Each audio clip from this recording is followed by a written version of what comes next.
Magandang umaga po. Bago mag-12:00, isang minuto na lang ay ating, magandang tanghali na lang. Ating pag-usapan po na ang aking nadiskubre, o hindi naman nadiskubre kundi naanalisa na yung impeachment ni Sara, ang Senate Presidency ay nakatali sa impeachment ni Sara, sa kapanalunan ni Sara. Kung sino po ang senador na makapagbigay ng kasiguruhan na mananalo si Sara, ay yan po ang pipiliin na Senate President. Ngayon, naipakita naman natin nung nakaraan, natunghayan naman niyo siguro, lagi itong kritiko si Soto. Mananalo pa kaya siya? Aminin natin na siya dating Senate President. At nakikita naman natin na gusto rin siya ng mga kasama niya. Kaya lang, ilan sa kasamahan niya noon ay wala na ngayon. Si Grace po, wala na dyan. Cynthia Villar, wala na. Si Bong Revilla, wala na. Si Francis Tolentino, wala na. Sino pa bang ibang nawala? Si Sani Angara, wala na. So, marami po ang nawala na mga 12 pong senador noon. Siguro 4 o 5 ang nawala. Ang bumalik, siyempre, ang bumalik ngayon, iba naman ang issue nung araw na siya ang Senate President. Iba naman pong issue sa ngayon kasi yung pagpipili po ng Senate President ngayon ay napakahalaga. Magandang umaga, Andrea Gueco, watching from Singapore. At hapon na pala, no, 12:00, tanghali, magandang tanghali. At mind you, iba yung sitwasyon sa ngayon. At ang premise ko, kung sino sa mga kandidato pagka Senate President ang makasiguro na mananalo si Sara sa impeachment, ay siya yung mananalo. Ano yung basihan ko? Simple lang po. Ang basihan, hindi na natin pag-iisipan pa yan. Ang pagbabasihan po natin ay sapagkat ang laki, at least minimum sa 8 ang Duterte or Sara Duterte block ng mga senador na makipagpatayan yan para kay Sara. Sino-sino? Number 1, Bongo. Number 2, Bato. Number 3, Marcolita. Number 4, Robin Padilla. Number 5, Aimee. Number 6, Camille Villar. Sino pang iba? So number 7, pwede kong sabihin, si Mark Villar. So 7 na. So number 8, si Alan Peter Cayetano. Yan po yung mga 8 core group. So ngayon, napatunayan naman nung nakaraang June 10 na nagbuto-butuhan kung sino sa mga senador ang gusto na ibalik o i-remand or i-return, whatever term you call it, na utusan ang House of Representatives na magbibigay ng sertifikasyon na hindi sila lumabag sa one impeachment rule sa isang taon at magsusumiti ng manifestasyon na ang 20th Congress, yung kasunod na House of Representatives, yung mga bagong nahalal, ay ipagpatuloy pa rin nila yung impeachment na sinampa nung kasalukuyang mga congressmen.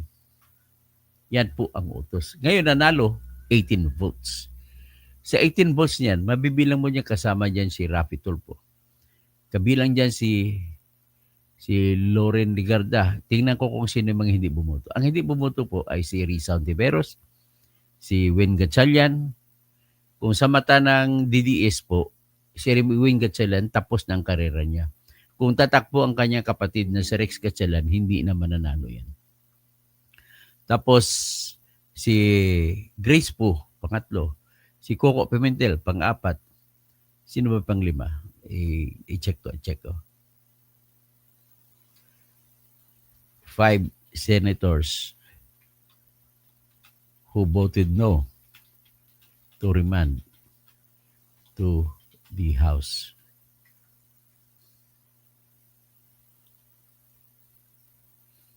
Ito, si Nancy Binay. Okay. So, ibang Binay to, doomed na to. Wala na to sa national figure ang kanilang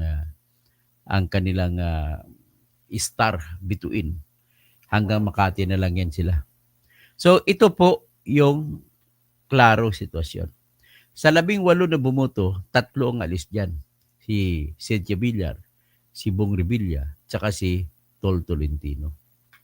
Napapalitan sila ni Marcolita, si Camille Villar. O sino pang papalit? O kahit yun lang, wala na. Ayos na, 17 pa rin. So ang ibig sabihin, yung 17, bawasan mo dyan si Tulpo. 2 Tulpo, so maging 15, walang Erwin tsaka Erapi. Ibang grupo yan. Si Bam Aquino, ibang grupo yan. Kiko Pangilinan, ibang grupo. Rizal Tiveros, 5. I-outside mo yan. Pero just the same, minimum of 13 votes kailangan lamang po para magiging Senate President ay 13 na boto ng mga senador. So sa ngayon, kahit ikaw man, kahit sino sa atin, kahit siyempre kakampi ko si Sara, halimbawa, ano ang gagawin ko? Sino pipiliin ko presidente? Siyempre, kahit sino dyan, siguruhin mo na nakakatulong ka. Kung hindi ka nakakatulong, out ka. Si Tito Soto, sa kanyang pananalita, during the voting, pinupuno niya, kinikriticize niya, parang pinapagalitan niya, kulang na lang sigawan niya. Yung mga senador na bumuto para ibalik sa House of Representatives ang impeachment complaint. Sa ganun, wala siya makukuha boto doon sa mga bumuto. Sigurado ako. So, dyan pa lang ay talo na si Soto.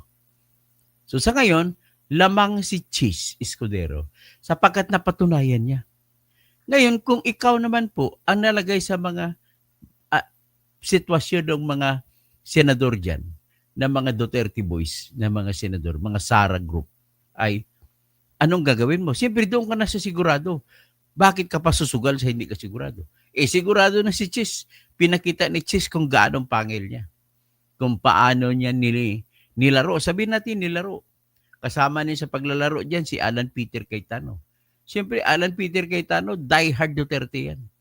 Ang hindi lang natin masabi kung kaya na dalhin yung kanyang kapatid na si Pia Cayetano. Pero, kapag bulong-bulungan lang ni Robin Padilla yan, hagip yan. Kasi halata naman may crush siya kay Robin Padilla. Ganun po yung nakikita ko. So, ibig sabihin po, ang isa lang masabi ko rito, itaga nyo sa bato kung matataga ba ang bato, pero hindi kayang tagain bato. Si Bato de la Rosa lang tatagain, pwede. Pwede mo niya sabihin na nakapako na yan sa krus na si Chis Escudero ang magiging Senate President. Yan lang po ang aking masasabi dito. Ang factor, Sara factor po ang naka-impluwensya dyan. Bakit naman? Number 1, sinabi ko, ang laki ng grupo ng Duterte Bloc. Kung buboto po sila, kung mag-usap sila kung sino iboboto nila, yan ay po yun, hindi magbabago. Ulitin ko lang, sinong Duterte Bloc? Bongo, Bato, Marcolita, Ruben Padilla, Amy Marcos, Camille Villar. Pag sinabi mo Camille Villar, kasama na rin dyan siyempre si Mark Villar. 7. Isasama mo dyan kung sino man si Alan Peter Cayetano. 8 yan. Sa 8 na yan, mahirap mo na kailangan ni Chis. Pag idagdag mo si Chis, di siyam na kagad. Kailangan na lang ni Chis na buto, 4. Sino ang kaya ni Chis dyan? O si Jinggoy. Magiging 10 na. 3 na lang. Kung saan si Jinggoy, at malamang may mahahatak pa yun si Jinggoy. O sino bang bumuto ba ng pabor kay sumasama kay Chis Escudero? Kung saan si Miguel Zubiri ay doon yan. Siyempre this time, kahit na naglaban-laban si Miguel Zubiri tsaka si Chis nung nakaraan, ang mas overriding, mas matindi ang motibo para kay Mig Zubiri, natutulungan niya si Sara Duterte. So magiging 11. Kung saan si Miguel Zubiri, nandoon din si JBRC2. So maging 12. Lagi kung saan si Miguel Zubiri, nandoon si Joel Villanueva, 13 na.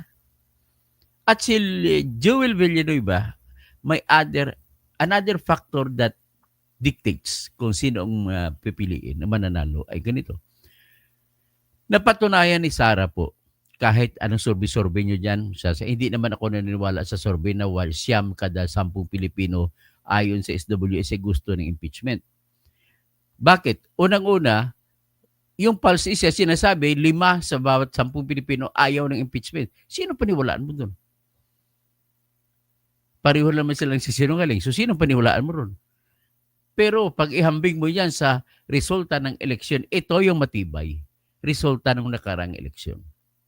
Lahat ng mga major candidates na sinuporta ni Sara, si Pambari 4 ng Cebu, panalo, landslide.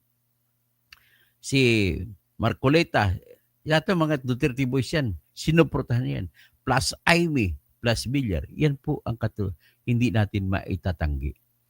Kaya sa totoo lang, kahit anong galit nyo kay Duterte, mauwi na lang kayo sa, galit na lang sa dibdib ninyo. Ganon po ang katotohanan sa politika natin. Ang politika natin, kung ang decision sa impeachment ay politics, so is the decision in whoever will be elected as Senate President. Ganon po yan ang katotohanan. Ngayon, let us look beyond 2028. Sa 2028, sino ang tatakbong mga senador? Pinag-usapan ko lang mga senador kasi sila naman nabubuto pagka Senado. 2028, si Risa ay hindi natatakbo maliban na lamang pagka-presidente. Ngayon, si Ping ay hindi natatakbo kasi sure na siya. Si Soto hindi rin tatakbo yan. So, ito, buboto ayon sa gusto nila. No? Yung tatlo, si Pia, si Ping, si Soto. Si Kiko, buboto rin to ayon sa gusto niya. Si Bam, buboto rin to ayon sa gusto niya. Pero delikado pa to si Bam Aquino. Bakit? Noong nakarang election, yung taktika niyang kanyang kampanya, hindi siya kumukontra sa Duterte. Kaya mga Duterte voters, bumuto rin kay Bam Aquino. Yan ang dahilan kung bakit nag-number 2 si Bam Aquino. Tapos, si Win Gatchalian, delikado to si Win Gatchalian, mag-isip ito. Bakit? Patapos siya ng termino pagkasenador, pero hindi mo pwede sabihin na wala na, hindi na siya tatakbo. Ang tatakbo dyan si Rex Gatchalian, ang kapatid niya. Paano niya ngayon masisiguro panalo ng kapatid niya na si Rex Gatchalian? Nakita naman niya ang power ng Duterte votes. So, sigurado yon, sisikreto yun, sisigwiin, papunta kay Chis Escudero. Para lamang maisiguro yung panalo ni Sara. Kasi anybody, ang mangyari dito, kung sino ang hindi buboto kay Sara, kay Chis Escudero, ibig sabihin markado na sa election 2028. Si Loren Legarda kaya, buboto pa pabor kay Chis? Sa tingin ko kasi tatakbo pa siyang pagkasenador sa 2028. Ganon si Lito Lapid, wala daw, buboto to ng sarili niya. Si Rapi Tulfo, sigurado ito kahit na nagbabalak ito Vice President, ay minimum tatakbo rin siya uli, pagpahalal uli ng senador. Kaya magchichis Escudero may nun. Si Loren, si Rapi, si Erwin, sigurado na magchichis Escudero yan. Tapos, yan. So, idadagdag mo yan, sigurado si Chis Escudero kay Mark Villar, kay Camille Villar, kay Jingo Estrada, kay Mig Suberi, kay Joel Villanueva, kay J.W. Ejercito, kay Alan Cayetano, kay Amy, kay Marcoleta, kay Bongo, kay Bato, kay Robin, at saka kay Chis. Kaya, ngayon pa lang, sinusugal ko ng karangalan ko rito sa pagdeklara na tapos na ang boxing. Si Chis Escudero na ang Senate President. Yan lamang po ang masasabi ko.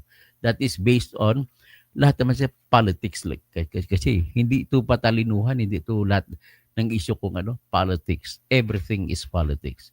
So kung politics po ang Senate Presidency, politics din po ang mangyari sa impeachment. Ganun lang po kasimple. Kaya huwag kayong umasa na dahil marami kang ebidensya ay mananalo ang against Sara. Huwag po. Kinukosyon ko na kayo, baka masaktan na kayo, baka atakihin kayo sa puso. Hindi po yun sukatan. O dagdag pa niyan na gumalaw ang ombudsman dahil naman sa nabulag sa emosyon itong sila ni sila ni Joel Chua, binigyan nila ng kopya ang ombudsman ng committee report. Nandoon ang confidential fund na issue. Nandoon ang lahat-lahat na pati yung bribery issue nandoon. Na-mention din noon ang patungkol sa kahit papaano yung patungkol sa sa EJK. So, ibig sabihin, yung dalawa lang yan, na-mention din doon yung pagbanggit ni Sara Duterte sa kanyang press con na ipapatay niya si Bongbong, si Araneta, at saka si Romualdez. So, ano na mangyari ngayon? Dagdag pa niyan. So, ngayon, nagpalabas na ng utos si Ombudsman Samuel Martires at inutusan si Vice Presidente at siyam pang iba na sumagot. So, ano ang mangyari nyo niyan? Ang mangyari po niyan, di sasagot sila. At kung sasagot, nako, in 10 days, magkakaroon na ngayon ng magkaroon ng decision, ng resolution ng ombudsman. Sasabihin niya, dismissed ang kaso as to the aspects of criminal aspects. Kasi ang walang jurisdiction ng ombudsman kay Sara Duterte pagdating sa administrative aspect. Pag sinabi mong administrative, may kinalaman po sa kanyang trabaho na pwede pa siyang tanggalin o hindi. Tanging impeachment lamang makatanggal kay Sara Duterte sa trabaho. Pero pagdating naman sa whether ibibilanggo siya o hindi, jurisdiction naman ng ombudsman yun. Kaya may jurisdiction si Samuel Martires. Kaya pag nag-decision si Samuel Martires bago July 27 na aalis siya, ay anong gagawin niya? Magpapalabas siya ng desisyon na lack of probable cause. Ang lahat inyong kaso, lahat ng Merigris Piatos, walang malversation diyan. Ganun gagawin niya. Kasi unang-una, bakit si Samuel Martires mismo nagsalita na nga nung during the hearing? Sinabi niya na, how will you, nagtatanong sa kanya si Franz Castro na sinasabi yung patungkol sa Merigris Piatos. Sinagot siya ni, you are not supposed to call it confidential agent. Kung titirahin mo yung confidential, alamin mo kung sino. Ibig sabihin, may isa pa siyang gagabiting bala dyan. Sinasabi ko na tiniterminuhan ko na kasi kakampi ni Samuel Martires si Sara. Sasabihin niya, sa batas, sa Constitution, tanging Commission on Audit lamang ang may karapatan sa pagbusisi ng pundo. Sa pagbusisi ng pagle-liquidate. So, walang karapatan ang House of Representatives sa pagbusisi. At the same time, nung binusisi ng House of Representatives, ay hindi pa tapos yung audit ng Commission on Audit. So, kung hindi pa tapos, wala kang katwiran, wala kang karapatan na mag-akusa sa isang tao na inuudit. O, di ba? So, let us talk plain politics na ito. Kaya mas maganda pa na maghanda na lang ang lahat. Kung gusto niyo mababago ang litrato ng election sa 2028, mag-organisa na kayo. Yan ang sinasabi ko. Hindi sa ngayon nakipag-away-away kayo, kulang-kulang naman ang armas nyo, kulang-kulang ebidensya nyo. Bakit? Maliban ba sa Merigris Piatos? Ano pa bang ebidensya nyo? Wala. Ngayon, pag-usapan natin yung isa sa pinakamatinding akusasyon ng impeachment, yung bank accounts. Ang tanong, bakit sa tinagal-tagal mula pa ng 2004 hanggang ngayon, bakit walang investigasyon na ginawa ang AMLAC? 2004, mayor pa lang si Duterte nun. Bakit wala? Alam naman ng AMLAC ang lahat ng report. Pag may pumasok na 500,000 pesos, naka-report kagad sa AMLAC yan. Ang obligasyon ng AMLAC sa batas, kung may napansin sila na lagi lang may deposito more than 500,000 hanggang 4 million lagi, ay may obligasyon na sila ngayon na alamin. Hihingi sila ng informasyon mula sa National Bureau of Investigation o Philippine National Police o Bureau of Internal Revenue para alamin kung ano ang ibang mga activity ng sources of funds. So malalaman naman nila kung saan galing, kung anong account number ang pumasok para magbigay sa bank accounts ni Duterte kung meron man. At bakit wala pa silang investigasyon mula 2000, kailan pa? 2004 hanggang ngayon. Wala pa silang investigasyon pinakita. Moreover, ang isa pang rason kung bakit walang gana makipag-align kay BBM kasi una si BBM ngayon ay lame duck na. Wala nang unti-unti na wala na yung power niya. Wala na yung yung command niya. Kasi nga pa wala na siya eh. In 2028 wala na siya. Isa pa, dagdag yung failure ang ekonomiya ng Pilipinas sa ngayon. Nag-anunsyo na po ang World Bank na napakababa. Ang sinisisi ng World Bank, malaki ang gastos sa infrastructure at saka sa ayuda. Social services cost. Yun po napakalaking gastos na tinutukoy ng World Bank. World Bank pa nagtukoy. So, paano natin isasabihin ngayon na meron pang chance na mangyari na makakabangon si BBM? Pangalawa, napatunayan naman sa report ng Bureau of Treasury natin na kung saan 6.75 trillion pesos na ang utang. O, pakikita ko sa inyo yung utang natin.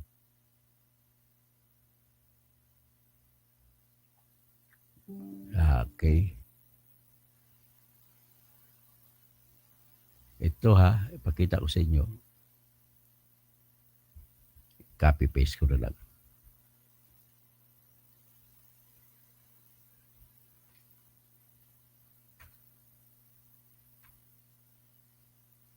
Ayan, Bureau of Treasury. O ikabit ko ang Bureau of Treasury, pakita ko sa inyo kung magkano ang inutang natin ngayon. Nako, magtatatlong taon pa lang si BBM, mahigit 4 na trilyon na pong inutang niya. Yan. Ayan nakita ninyo yan. 16.75 trillion pesos hanggang Abril lang yan, katapusan ng Abril. Hindi pa kasama ang inutang ng Mayo at saka Hunyo.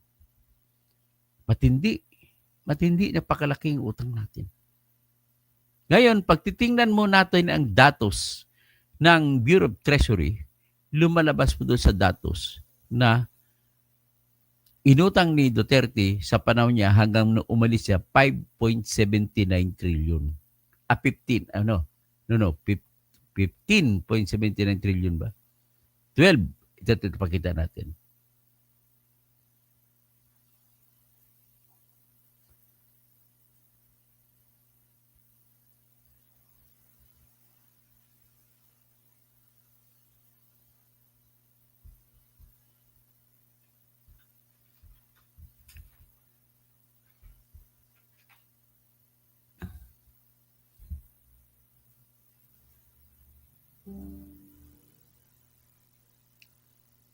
So anyway, pakita ko sa inyo ito. Dito tayo ngayon tututok sa website ng ito. Bubuksan natin ngayon ang linya ng national government debt. Ito, debt. Did you see that? National government debt. I-add to the stage ko. Yan. So kung makita nyo yan, bubuksan natin ngayon yung historical history ng ating utang. Ayan po, nakita nyo na history ng utang. O yan, nakita nyo yung utang natin. Yan sa website yan ng Bureau of Treasury. So, kung pag-usapan natin 2004, history yun eh. Dapat sa pinakadulo tayo, balik tayo. Isa annual na lang tayo, annual. 2024. Noong December 31, 2024, 16.397 trillion. Yan, nakita nyo? Yan ang utang natin kay BBM. Ngayon, noong December 31, 2023, yan po, 14.965 trillion. Yan ang inutang ni BBM. Ngayon, sa panahon ni Duterte, binitawan niya 12.79 trillion lang ang utang. So, ibig sabihin, 6.75 trillion sa ngayon minus 12.79, tatakbo siya ng 4 plus trillion. Sa magtatatlong taon pa lang siya ngayong magsusuna siya. Yan po, nakita ninyo. So, ibig sabihin, yan ang paka-weak economy. Yan pa ang nag-fuel sa isipan ng mga senador na magdadalawang isip sila na magsusuporta pa rin kay BBM. Ano pang iba? Yung pinaka-problema talaga ni BBM kung paano niya maipagpatuloy ang 20 pesos per kilo na rice subsidy. Sa ngayon po, naubos niya ang contingency fund niya, kalahating billion, kalahating 6 na billion na lang ang natira sa contingency fund niya. Kasi binuhos niya sa eleksyon para ipambili ng bigas, tatabunan ng 13 pesos kasi ang dapat na presyo ng bigas ay 33 hanggang 34 pesos. So tinabunan niya ang 13 pesos para maibenta sa mga botante ang 20 pesos na bigas. Ngayon, sa sunod na natin pag-usapan, may problema pa sa San Juanico Bridge na issue. Pinagawa ito ng tatay niya. Sinadya naman nila na walang budget ito ng 2024. At sa ngayon 2025, budgetan nila ng 5.9 billion na repair. Repair lang. Pero hanggang ngayon, na na ngayong petsa, magjo-July na, wala pong nakikita na mga taong gumagawa sa San Juanico Bridge para sabihin na umaabot sa 5.8 or 5.9 billion ang gasto sa pagkukumpuni ng tinatawag na San Juanico Bridge. For all you know, I'm a civil engineer. In-examine ko, every year naman since it's making, merong tinatawag maintenance na ginagawa niyan. Ang pinaka-main maintenance po sa mga tulay na gano'n ng bakal ay kailangan huwag lamang makalawang. And the only way para hindi makakalawang yan, pinturahan lagi niya ng anti-rust paint. At yung piers niya, yung mga poste ng mga simento ay hindi naman niya nabubulok. In other words, ano pa bang iba? Yung mga sahig niya ng mga tulay ay hindi po kailangan na masyadong malaki ang gastos. Kasi ano lang naman yan nakapatong lang yan, magaan lang yan. Yan pinapatungan ng mga gulong. So because of that, hanggang ngayon, ay wala ka talaga makikita dyan na ginawa ng mga Hapon yan, panahon nung July 2, 1973, birthday ni Imelda Marcos. Niregalo ni Marcos Sr. sa kanyang asawa na si Imelda, napakagandang babae, yung pagpatayo ng San Juanico Bridge. Kahit po ayaw ng National Economic Development Authority sa panahon na yon, hindi nila nire-recommenda kasi daw walang kikitain ang tulay na yan. Pero napakatalino naman siguro yung desisyon kung hindi dahil kaya pasalamat tayo kay Imelda Marcos. Kung hindi dahil sa birthday niya, yung mga taga Mindanao walang tulay na madadaanan na San Juanico Bridge. Noong nagkaroon ng San Juanico Bridge, nagkaroon ng biyahe yung Philtranco from Manila to Davao City at to Cagayan de Oro City. At dumami na dyan ang ruta.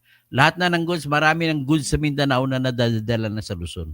At marami ng Luzon ng produkto na dadala na rin sa Mindanao just because of that. The significance or importance of San Juanico Bridge is so great for Mindanaoans. Kaya nga kung ang nangyari niyan, nagagalit pa nga pala dyan yung pinsang buo ni Martin Romualdez, yung mayor ng Tacloban na si Alfredo Romualdez, na asawa ni Kring Kring Gonzales, isang magandang babae rin.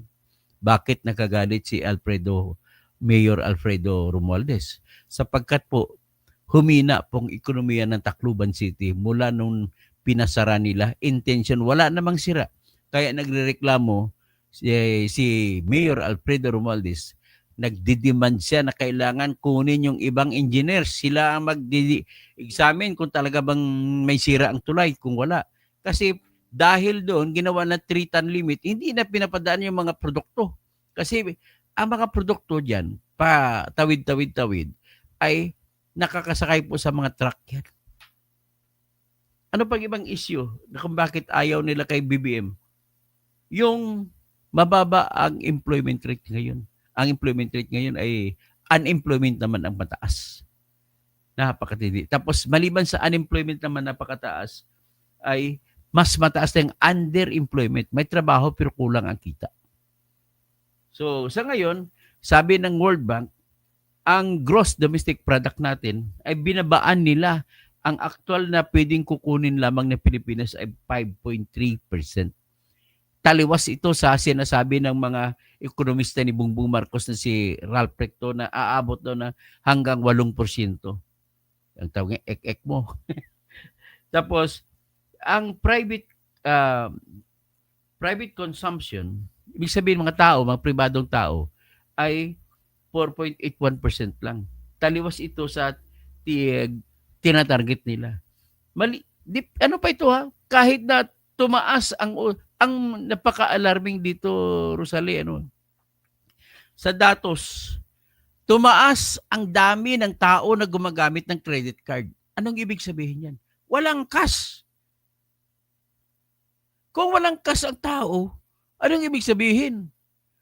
Dumadami ha. Matindi. 24%. Ibig sabihin, 24 million mahigit na tao na Pilipino ay gumagamit ng credit card. Lahat utang. Gumagamit home credit. Gumagamit RCBC credit cards. BDO credit cards. Metrobank credit cards. BPI credit cards. Lahat ng credit cards, lahat ng credit ginagamit. So, ang unemployment natin sa ngayon ay 4.1%. Ibig po sabihin yan, kung 110 million tayo ngayon, so 110 million times 4, 4 million times 4, 6 million po ang Pilipino na walang trabaho. Ang 14.8 million naman, ibig sabihin, on top of that, dagdag yan sa 6 million, mayroon pang 5%, 15% na mga may trabaho pero kukunti ang kita. Napakatindi. Ang investment natin bumagsak. Bakit pabiyahe-biyahe pa nga siya? Nasa Japan siya ngayon. Kumukuha ng mga puhunan. Ba't kayo ng puhunan natin napakababa? Wala man lang sa lahat na nangako ay walang nakatupad.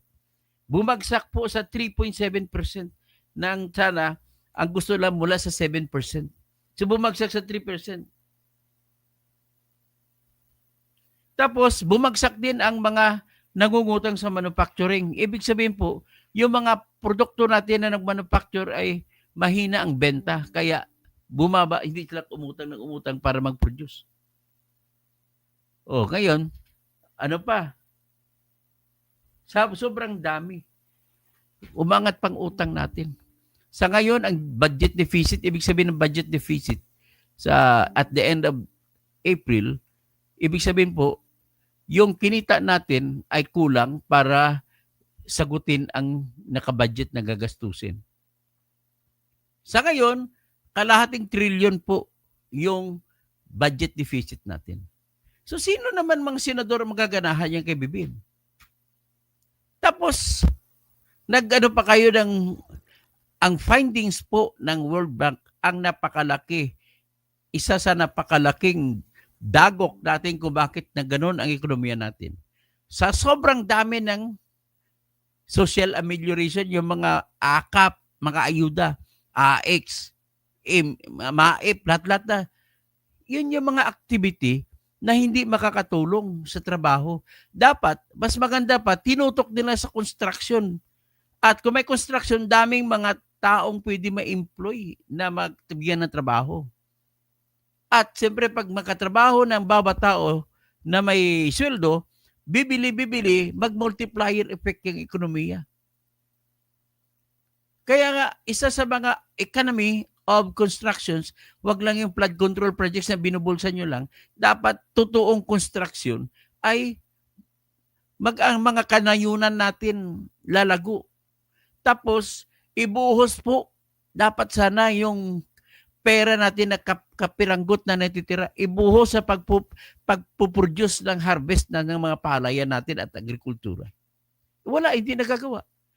Ibig sabihin, it's a total failure itong mga administrasyon ni Bongbong Marcos. Kaya nagagalit pati kapatid niya sa kanya, si Amy. Binigyan na nga sila ng pagkakataon ng tao na mabawi ang pangalan, karangalan ng tatay nila na nawala dahil sa pangungurako, tapos kukurakotin pa ulit. Bakit ka kasi napadikta kay Martin Romualdez? Sa totoo lang, kung wala si Martin Romualdez, sa tingin ko magandang patakbo ng gobyerno ni BBM.